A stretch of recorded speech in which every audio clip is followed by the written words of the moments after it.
तेज बुखार है नबी करीम को। दो सहाबा सहारा दे के मस्जिद में लाए। नबी पाक अलैहिस्सलाम को बज़ाहिर सहारा दे के लाया गया। करीम रसूल ने लोगों को जमा किया, हुजूर आज क्या होने वाला है, आज क्या कहा जाएगा, आज किस लिए मीटिंग बुलाई है। नबी करीम के कुल सहाबा जब मस्जिद में जमा हुए तो खचा खच मस्जिद भरी है। विसाल ज़ाहिरी से चंद यौम पहले की बात। नबी पाक ने फरमाया आज तुम्हें कोई जिहाद की तरगीब नहीं देनी, आज कोई नया पैगाम नहीं देना, आज तुम्हें बताना है कि रब ने अपने बंदे को इख्तियार दिया है, चाहे तो दुनिया में रहे चाहे तो उसकी बारगाह में हाजिर हो जाए। उस अब्द ने बारगाह रबूबियत की तरफ लौटने का इरादा कर लिया है। हजरत सिद्दीक अकबर रोने लगे तो सहाबा ने कहा तुम्हें क्या हुआ। कहने लगे समझ नहीं रहे, किसी की बात नहीं कर रहे, नबी पाक तो अपनी बात फरमा रहे हैं, उसने जाने का इरादा कर लिया। सुनिए मेरे भाई, महबूब पाक ने फरमाया भाई किसी शख्स को मेरी तरफ से कोई तकलीफ पहुंची हो तो बदला ले सकता है, बदला ले सकता है, किसी को तकलीफ पहुंची हो।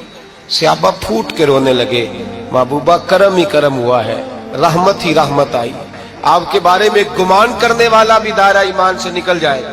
हुजूर आप क्या फरमा रहे हैं। फरमाया नहीं भाई उठो। पीछे से जनाब अकाशा बिन मोहसिन उठे, हाथ कांपते हैं आगे बढ़े, कहने लगे या रसूल अल्लाह एक जंग के मौके पर आपने दुर्रा मारा था, नंगी पीठ पर सफ़ें सीधी कराते, बात दिल में रह गई है, मैंने बदला लेना है।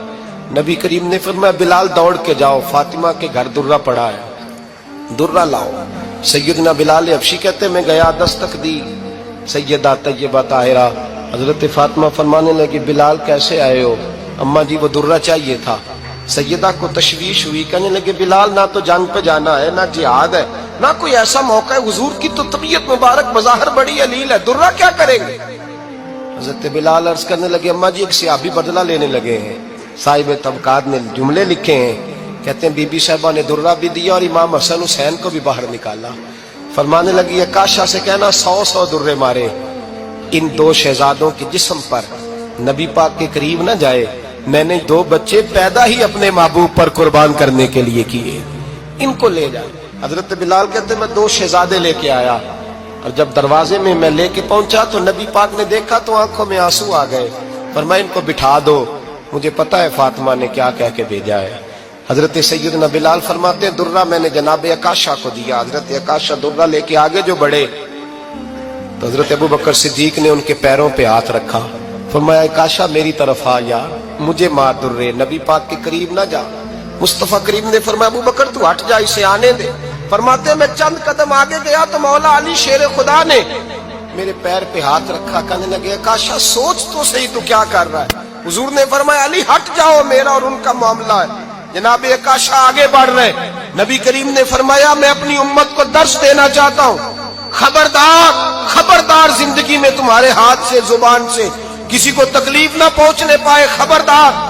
याद रखना वो माशरे बिगड़ जाते हैं, वो माशरे तबाह कर दिए जाते हैं जहां जुल्म होता है, जहां ज्यादती होती है, जहां लोगों को सताया जाता है। महबूब करीम के करीब आए हजरत अकाशा का, हुजूर मेरी पीठ नंगी थी, आप भी जरा कपड़ा हटाइए।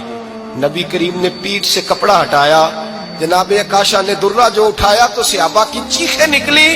हजरत अकाशा ने दुर्रा दूर फेंका, हुजूर के बतने अतहर से लिपट गए, चूमने लगे, कहने लगे हुजूर वो तो सफ़े सीधी कराते लग गया था, आपने कहा मारा था। या रसूल अल्लाह मैं तो बहाना बना रहा था कि जाती दफा मुझे वजूद चूमने का मौका नसीब हो जाए, मुझे ये मौका नसीब हो जाए। मेरे हबीब ने फरमाया जिसने जन्नती देखना हो मेरे अकाशा की जियारत कर ले। भाई जुल्म का दरवाजा खुला हुआ है और लोग भूल जाते हैं ज्यादती करते हुए, वो बहू से ही क्यों ना करें, वो अपने घर के भूल जाते हैं कि शायद पूछने वाला कोई नहीं, शायद मेजान नहीं लगेगा।